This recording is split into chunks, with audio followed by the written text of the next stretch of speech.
சீமான் அவர்கள் தொடர்ந்து தனிச்சு நின்று தான் வந்துட்டு இருக்காரு. இந்த தடவை மட்டும் ஒரு 4 மாதங்களுக்கு மேலே வந்து என்டிஏ கூட்டணியில் சேருவார் அந்த பேச்சுவார்த்தைகள் அப்படின்னு தொடர்ந்து வந்துட்டு இருக்கு. வதந்தியா என்ன விஷயம்?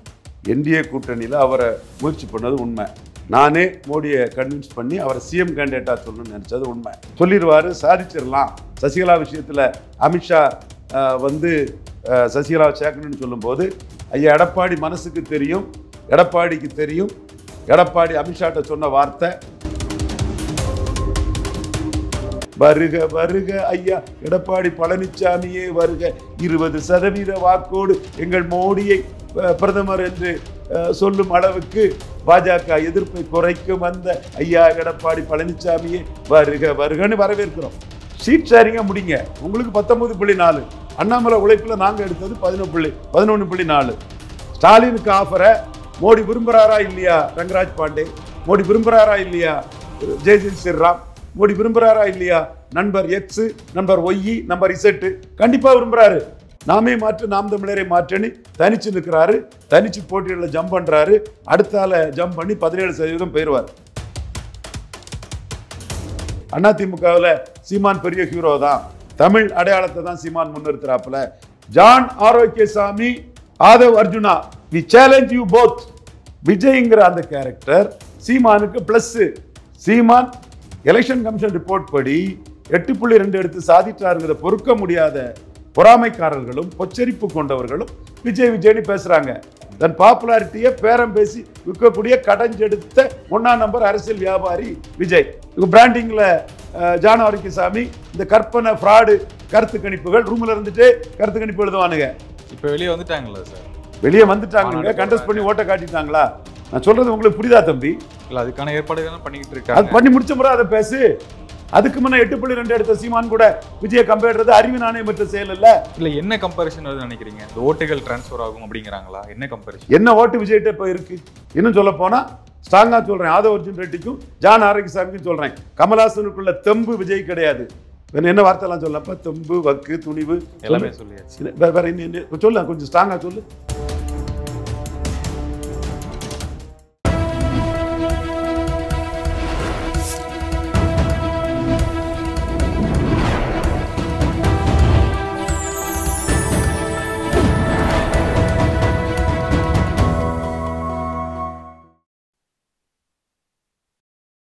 சேனல் 5 தமிழர்களுக்கு வணக்கம். இன்றைய நேர்காணலில் நம்முடன் இணைந்திருப்பவர் அரசியல் விமர்சகர் திரு ரவீந்திரன் துரைசாமி அவர்கள். வணக்கம் சார். வணக்கம் தம்பி.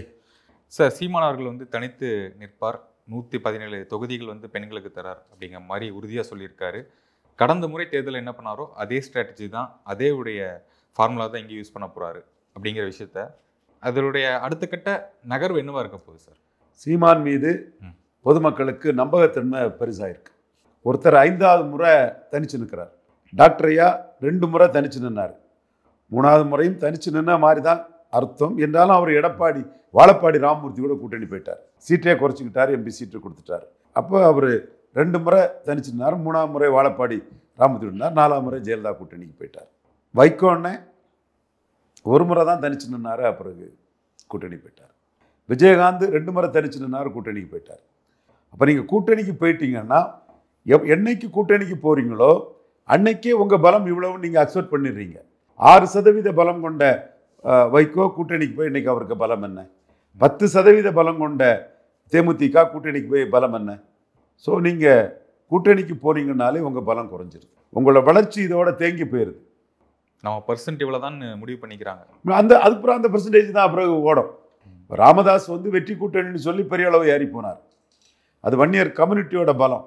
அவரே தோல்வி கூட்டணி ஆன பிறகும் ஜாதிய பலம் நிற்கிறனால தாக்கு பிடிச்சு நிற்கிறார். அதை மூப்பனார், தமாக, வைகோ, தேமுதிக அந்த அளவுக்கு தாக்கு பிடிச்சு நிற்க முடியலல்ல. அப்போ தமிழ் தேசியம்னு தனிச்சு போட்டியிடுறதுனால தான் சீமான் பலம் பெறார்.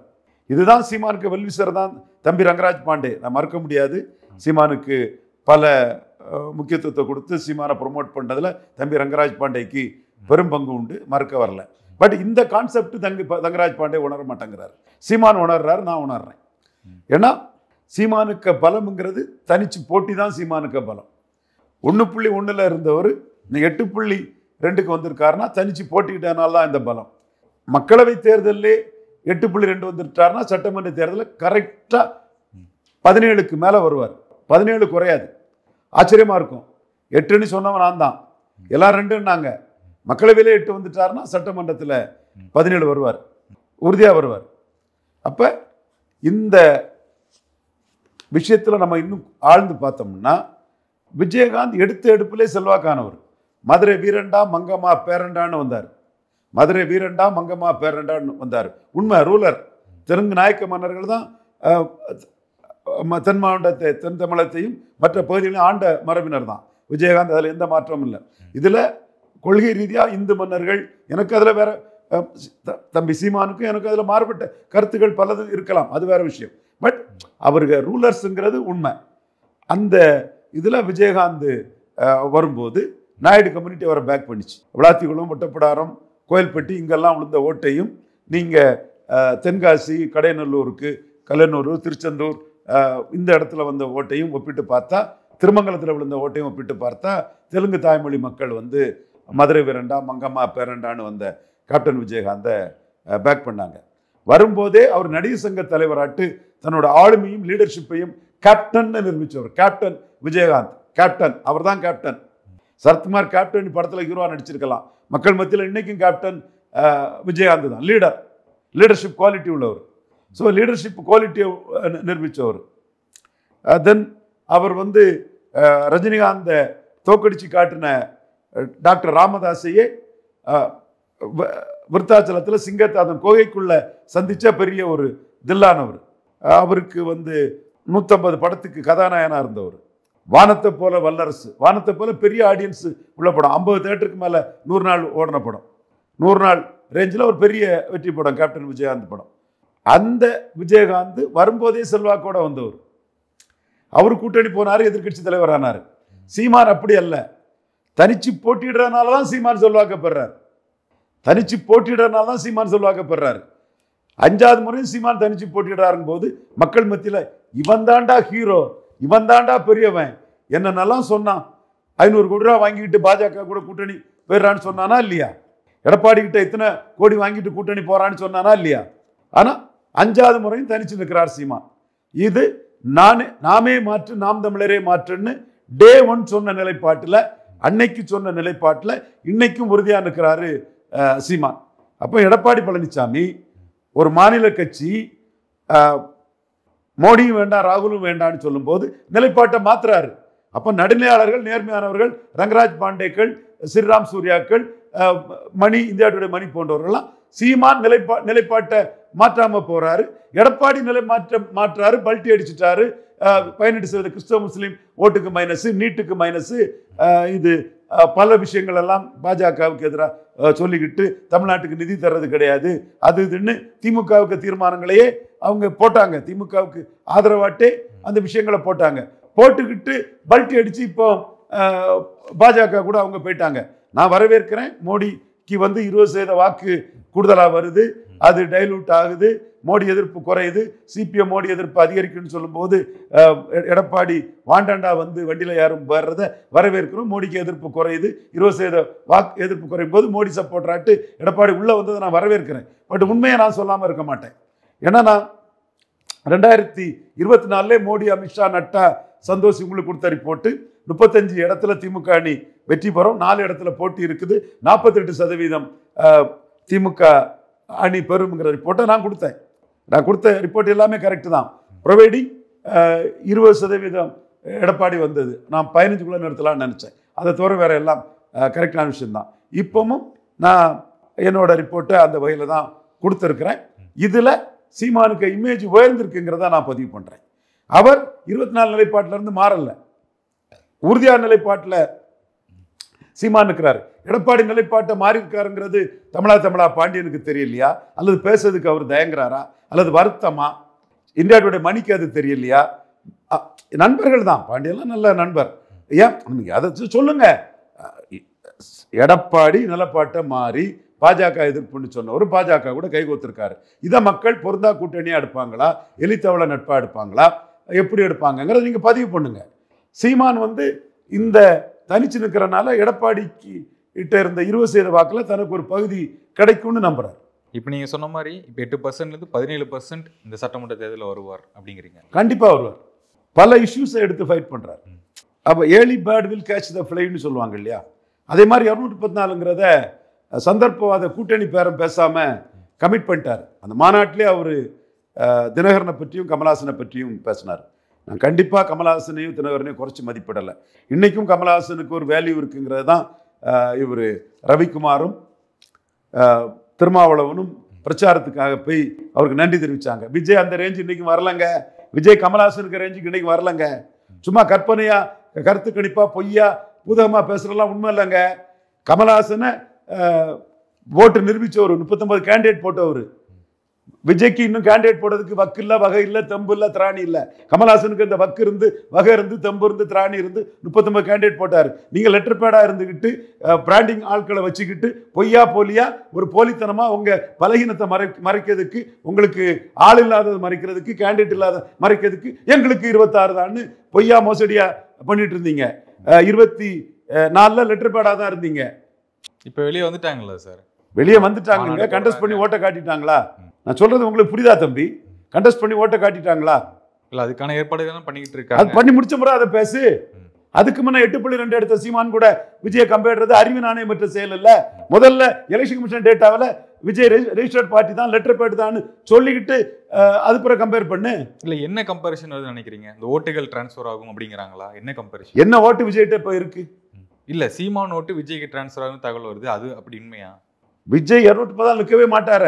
நீ சீமான் மேல உள்ள பொறாமையிலையும் காட்பிடிச்சிலையும் பேசுற, வன்மத்திலையும் வந்துட்டான்னு வாயால வைத்தால அடிச்சுக்கிட்டு தீல மீச்ச மாதிரி அப்போ பண்ணி கதற. நல்லா கதறு, பார்க்க சந்தோஷமாட்டும் சிரிப்பா தான் இருக்குது. முதல்ல இதை ஒத்துக்கிட்டு பேசுப்பா. சீமான் 8.2% எடுத்த எலெக்ஷன் கமிஷன்ல அங்கீகாரம் பெற்றவர். விஜய் லெட்டர் பேடு தான், விஜய் ரெஜிஸ்டர்ட் பார்ட்டி தான். விஜய்க்கு கமல்ஹாசனுக்குள்ள தெம்பும் திராணியும் வக்கும் வகையும் இல்லாம கட்சி ஆரம்பிச்சுட்டு லெட்டர் பேடா தான் இருந்தாரு. வன்னியர் பரையர் போலரைசேஷனுக்குள்ள களத்துக்குள்ள வந்தா பிஞ்சி பெசரட்டா போயிரும்னு களத்துக்குள்ள வராம விஜய் இருந்தாரு. சீமான் வன்னியர் பரையர் போலரைசேஷனுக்குள்ள களத்துக்குள்ள நின்னாரு. ஈரோடு களத்துக்குள்ள சீமான் தான் களத்துக்குள்ள நின்று பெரிய சாதனை படைச்சாரு.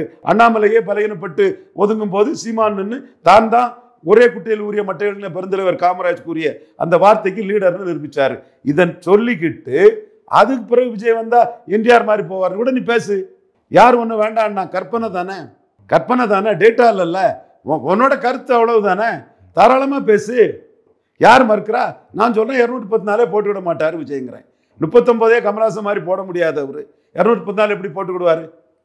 இன்னும் சொல்ல போனா ஸ்ட்ராங்கா சொல்றேன், ஆதவ அர்ஜுன் ரெட்டிக்கும் ஜான் ஆரோக்கியசாமிக்கும் சொல்றேன், கமல்ஹாசனுக்குள்ள தெம்பு விஜய் கிடையாது, கமல்ஹாசனுக்குள்ள வக்கு விஜய் கிடையாது, கமல்ஹாசனுக்குள்ள துணிவு விஜய் கிடையாது.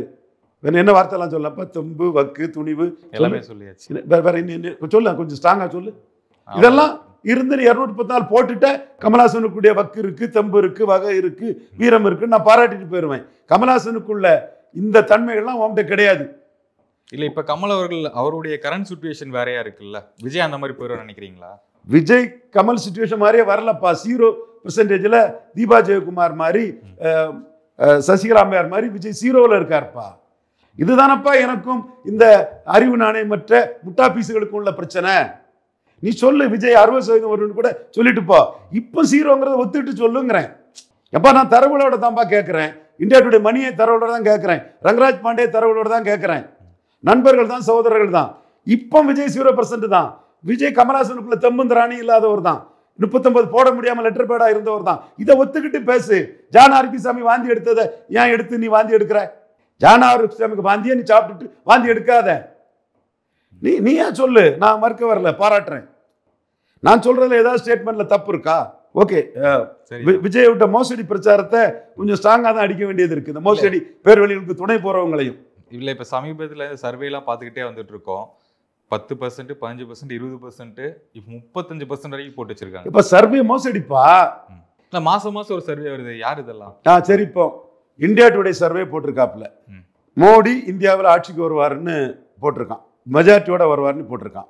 அதே சர்வே ஸ்டாலினுக்கு 56% வாக்கு கிடைக்கும்னு போட்டிருக்காப்புல. இந்த சர்வே எடுத்தவங்க 2019 தமிழ்நாட்டை பற்றி கரெக்டா ப்ரெடிக்ட் பண்ணாங்க. 24 தமிழ்நாட்டை பற்றி ப்ரெடிக்ட் பண்ணாங்க கரெக்டா. இன்னும் இருக்கியான்ட்ட ஆதாரம் யார்கிட்ட வேணாலும் நீங்க அதை வெரிஃபை பண்ணீங்க. அவங்க ஸ்டாலினுக்கு 55% சொல்றாங்க. அதை மோடி தெளிவா நம்புறாரு. நாம இந்தியாவில் ஆட்சிக்கு வரணும்னு சொல்லக்கூடிய இந்தியா டுடே சர்வே ஸ்டாலினுக்கு 55ங்கிறாங்க. ஜேவிசி ஸ்ரீராம் இது உண்மை, நீங்க மோடி லாயலிஸ்ட் தான், அதுல நான் மறுக்க வரல. ரங்கராஜ் பாண்டே இது உண்மை, நீங்க தேசியவாதி தான், நான் மறுக்க வரல. இந்த இந்தியா டுடே சர்வே மோடிக்கு தனி மெஜாரிட்டி வரும்னு போடக்கூடிய சர்வே ஸ்டாலினுக்கு 55% போடுறாங்கிறது உண்மையா பொய்யா? உண்மைதான். அதை மோடி நம்புறாரு, பிஎம்ஓ நம்புறாரு. அதனால எடப்பாடி ஒரு ஆளே இல்லைன்னு ட்ரீட் பண்றாரு. எடப்பாடிக்கு ஓட் டிரான்ஸ்ஃபரிங் கெப்பாசிட்டி கிடையாது, சீட் கன்வெர்ட்டிங் கெப்பாசிட்டி கிடையாது, அவரால் யாரையும் எம்எல்ஏ எம்பி ஆட்டு ஆக்க முடியாதுன்னு கருதுறாரு. அப்போ எடப்பாடி ஒரு ஆளே இல்லைன்னு கருதி அந்த ஃபாரின் டெலிகேஷனுக்கு ஆம் ஆத்மியை சேர்ந்த ராஜ்யசபா மெம்பர்களுக்கும் வாய்ப்பு கொடுக்குறாரு. அதிமுக ராஜ்யசபா முறைப்பாங்க, வாய்ப்பு இல்லை. முடிஞ்சா ரங்கராஜ் பாண்டே, ஜேவிசி ஸ்ரீராமெல்லாம் ரெக்கமெண்ட் பண்ணி வாங்கி கொடுங்கப்பா, கொடுத்தா உங்க சாதனைன்னு கூட பாராட்டிட்டு போயிடுவேன். அடுத்து கனிமொழியை ஒரு டெலிகேஷனுக்கு தலைவராக போடுறாங்க. அப்போ பிஎம்ஓ எங்க கருத்தை ஏற்றுக்கிறாங்கன்னு தானே அர்த்தம். எடப்பாடி ஓட் டிரான்ஸ்ஃபரிங் கெப்பாசிட்டி இல்லாத, சீட் கன்வெர்ட்டிங் கெப்பாசிட்டி இல்லாரு, அவர் கண்ட்ரோல், அவருக்கு ஓட்டு கிடையாது, ஈர்ப்பு சக்தி கிடையாது, அவருக்கு தானே கூட்டம் வராது, அவர் சொல்லி யாரும் ஓட்டு போட மாட்டாங்கிறது தானே உண்மை. இன்னைக்கு டாக்டர் ராமதாஸ் அவர் 2017 இருந்தே நீட் மரணங்கள் இருக்குன்னு சொல்றாரு. அப்போ ராமதாஸ் ப்ரூட்டிகிஸ் காஸ்ட்னு சொல்லும் போது அவர் 2014 எடப்பாடி பன்னீர்செல்வம் ஆட்சியிலே நீட் மரணம் இருக்குன்னு சொல்றாருன்னா எடப்பாடி அவர் ஏத்துக்கலன்னு தானே அர்த்தம். எடப்பாடியை வச்சு அவர் ஜெயிக்க முடியாதுன்னு தானே அர்த்தம். இதைத்தானே நான் சொல்லிட்டு இருந்தேன். நான் சொன்னது தானே இன்னைக்கு ராமதாஸ் என்டால்ஸ் பண்ணியிருக்கிறாரு, மோடி என்டால்ஸ் பண்ணியிருக்கிறாரு. அதே மாதிரி தான் சீமான் விஷயத்திலையும் நான் சொல்றதெல்லாம் நடக்குது. விஜய்ங்கிற அந்த கேரக்டர் சீமானுக்கு plus. Seeman election commission report படி 8.2 எடுத்து சாதித்தாருங்கிறத பொறுக்க முடியாத பொறாமைக்காரர்களும் பொச்சரிப்பு கொண்டவர்களும் விஜய் விஜய்னு பேசுறாங்க. அவங்களுக்கு தான் நான் சவால் விடுறேன். கமல்ஹாசன் 39 போட்டது மாதிரி விஜய் 234 போட்டுக்கிட மாட்டார. அப்போ அவரை பற்றி பேசி என்னத்துக்கு? புரியுதுங்களா உங்களுக்கு? உங்களுக்கு போடவே அவங்களுக்கு கேண்டிடேட் இல்லைங்க. அவங்களுக்கு அது ஒரு வியாபார கூட்டம், அரசியல் வியாபாரம். அர்ஜுன் ஆதவர்ஜுனா பல கட்சியில இருந்து வியாபாரம் பண்ணக்கூடிய அரசியல் வியாபாரி. இன்னொரு அரசியல் வியாபாரியான டாப் பிசினஸ்மேன் விஜய் கிட்ட சேர்ந்திருக்கிறாரு. 2 பணக்கார டைரக்டர்கள் மகன், பெரிய பணக்கார புள்ள, பெரிய ஸ்டார் வேல்யூல ரேட் வாங்கக்கூடிய ஒரு தன் ரசிகர்களை வியாபாரம் படுத்த வந்திருக்கிறாரு. 234 விஜய் அந்த மாதிரி போட மாட்டாரு. ரைஸ் மில் ஓனரு ஐயா அழகர் சாமி நாயுடு மகன், மக்கள் தொண்டர் விஜய் அந்த மாதிரி 234 போட்டு மக்களுக்காக ரிஸ்க் எடுக்க விஜய் தயார் இல்லை. தன் பாப்புலாரிட்டியை பேரம் பேசி விற்கக்கூடிய கடஞ்செடுத்த 1ஆம் நம்பர் அரசியல் வியாபாரி விஜய். அதுக்கு தான் விஜய் வந்திருக்கிறாரு. அதுக்கு துணை போறதுதான் பிராண்டிங்ல ஜானகிசாமி இந்த கற்பனை ஃப்ராடு கருத்து கணிப்புகள், ரூம்ல இருந்துட்டு கருத்து கணிப்பு எழுதுவானுங்க. அந்த கருத்து கணிப்புகள் அதுக்கு துணை போறவங்க தான் என் நண்பர்களும் கூட. அதுதான் பண்றேன், அதுதான் அவங்ககிட்ட நான் சேலஞ்ச் பண்றேன். இப்ப விஜய் பலம் நிறுத்துவர் அல்ல. தீபா ஜெயக்குமார், சசிகலா அம்மையார் மாதிரி 0% தான். 2026 தேர்தல் கமிஷன் சொன்னாதான் அது அவருக்கு ஓட்டு. இல்ல அப்புறம் ஏன் சார் இவங்க தமிழிசை கூப்பிட்டு இருக்காங்க? அவரே அவர் வாயால சொல்லட்டும் கூட்டணிக்கு வராரா இல்லையா அப்படின்ட்டு. கண்டிப்பா தமிழிசை பலகீனம், பாஜகவின் பலகீனம். நயனார் கூப்பிடுறது பாஜகவின் பலகீனம். இவங்க பாஜகவை பலகீனப்படுத்துறாங்க. அவங்க பார்வையில விஜய் ஒரு பெரிய அரசியல் சக்தியை அவங்க மதிக்கிறாங்க. அதை நான் ஒத்துக்கிட்டு தான் பேசுவேன். இவங்க பலகீனமானவர்கள். எடப்பாடியால ஜெயிக்க முடியாதுங்கிற மோடிக்கு தெரிஞ்ச உண்மை இவர் நயனாருக்கும் இவங்க தமிழிசையாருக்கும் தெரியுது. அப்படிங்குமா அந்த கூட்டணியை வச்சிருக்க மாட்டாங்களா சார்? எடப்பாடினால அந்த கூட்டணி ஜெயிக்க முடியல, அந்த கூட்டணிக்கான சாத்தியமே இல்லாம அந்த கூட்டணி தலைவருக்கு தான் டெலிகேஷன்ல ஒரு மெம்பர் கூட கொடுக்கலையப்பா. திமுக கூட்டணியை நம்பி 55% திமுக அணி எடுக்கும்னு ஸ்டாலினுக்கு இருக்குன்னு India today mood of nation சொல்லி தமிழ்நாடுனா ஸ்டாலின் தான் இல்லப்பா கொடுக்குறாரு. நான் என்னப்பா இதுல சொல்றேன்? மோடிக்கு சேலை தானப்பா சொல்றேன். எப்பா மோடி இதை செய்திருக்காரா இல்லையா? எடப்பாடி மதிச்சு டெலிகேஷன் மெம்பர் கொடுத்தாரா இல்லையா? கொடுத்தாரான்னு கேட்டேன்.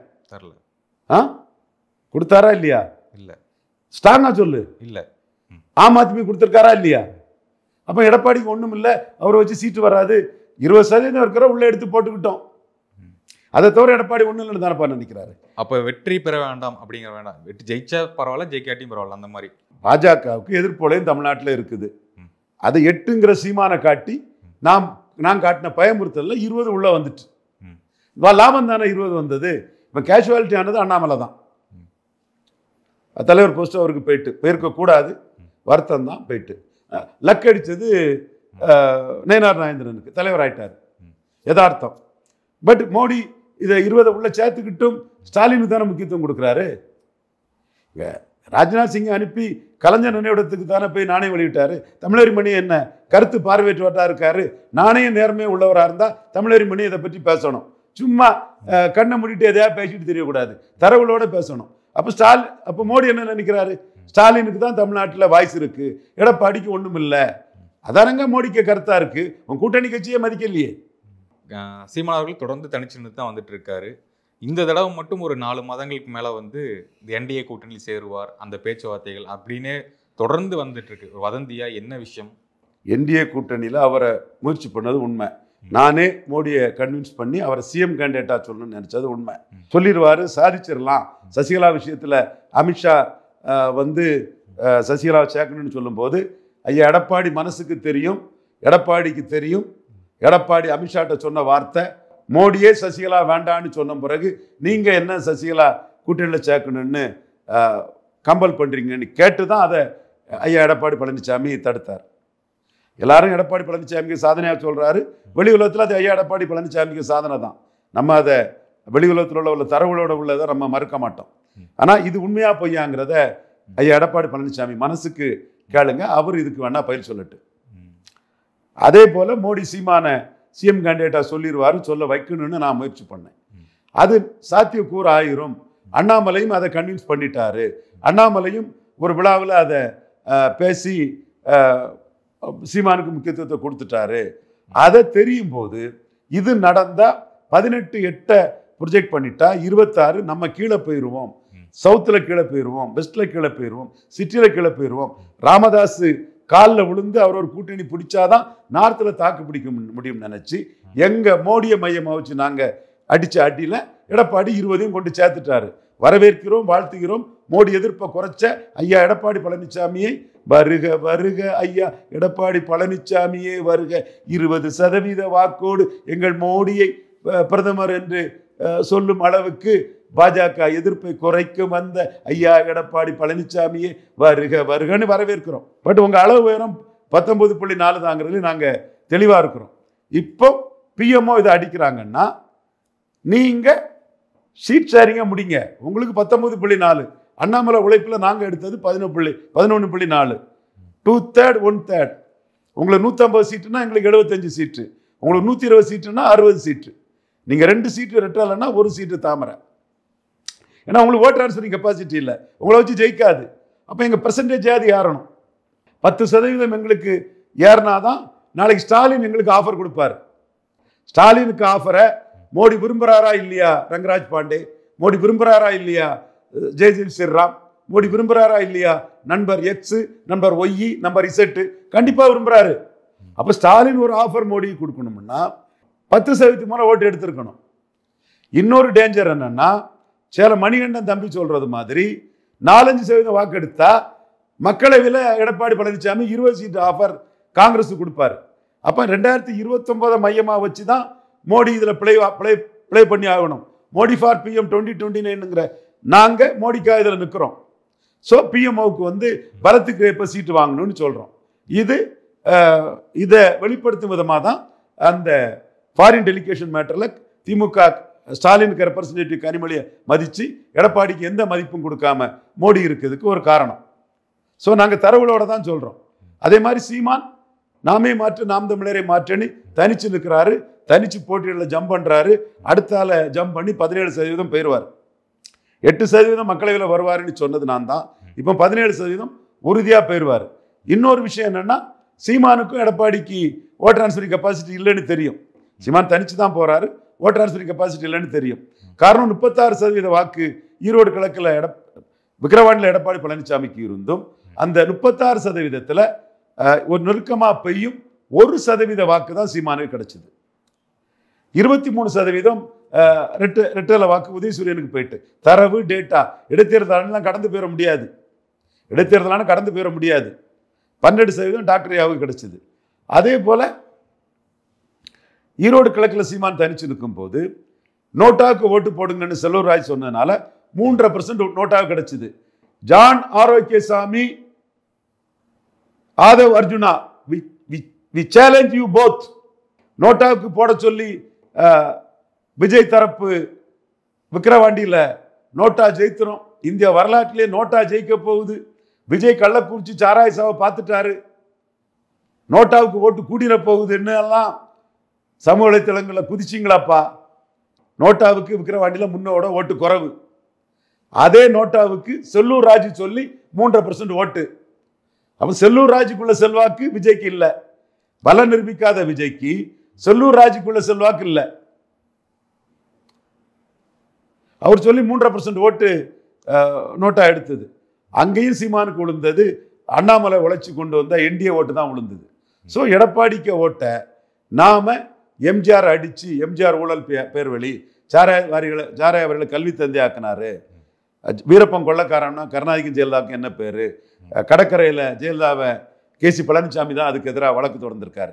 இப்படி அடிச்சே நம்ம பெரிய தில்லு உள்ள ஹீரோன்னு சொல்லி அதிமுகவில் சீமான் பெரிய ஹீரோ தான், தமிழ் அடையாளத்தை தான் சீமான் முன்னிறுத்துறாப்புல, ஐத்திதாச பண்டிதரை முன்னிறுத்துற சீமானுக்கு ஓட்டு போடுவோம், ரெட்டமலை சீனிவாசனை முன்னிறுத்தக்கூடிய சீமானுக்கு ஓட்டு போடுவோம், பாபு சிதம்பரனாரை முன்னிறுத்த சீமானுக்கு ஓட்டு போடுவோம், மருது பாண்டியரை முன்னிறுத்த சீமானுக்கு ஓட்டு போடுவோம், வேலு நாச்சியாரை முன்னிறுத்தக்கூடிய சீமானுக்கு ஓட்டு போடுவோம், பசுமன் முத்துராமலிங்க தேவரை முன்னிறுத்தக்கூடிய சீமானுக்கு ஓட்டு போடுவோம், சுந்தரலிங்க குடும்பனை முன்னிறுத்தக்கூடிய சீமானுக்கு ஓட்டு போடுவோம், பெருந்தலைவர் காமராஜரை முன்னிறுத்தக்கூடிய சீமானுக்கு ஓட்டு போடுவோம், தியாகி இமானுவேல் சேகரனாரை முன்னிறுத்தக்கூடிய சீமானுக்கு ஓட்டு போடுவோம், சிங்காரவேலரை முன்னிறுத்தக்கூடிய சீமானுக்கு ஓட்டு போடுவோம், ஜீவாவை முன்னிறுத்தக்கூடிய சீமானுக்கு ஓட்டு போடுவோம்னு அதிமுக ஓட்டர்ஸ்லே தமிழ் அடையாளங்களை முன்னிறுத்தக்கூடிய சீமானுக்கு தலைமைக்கு ஓட்டு வரட்டு.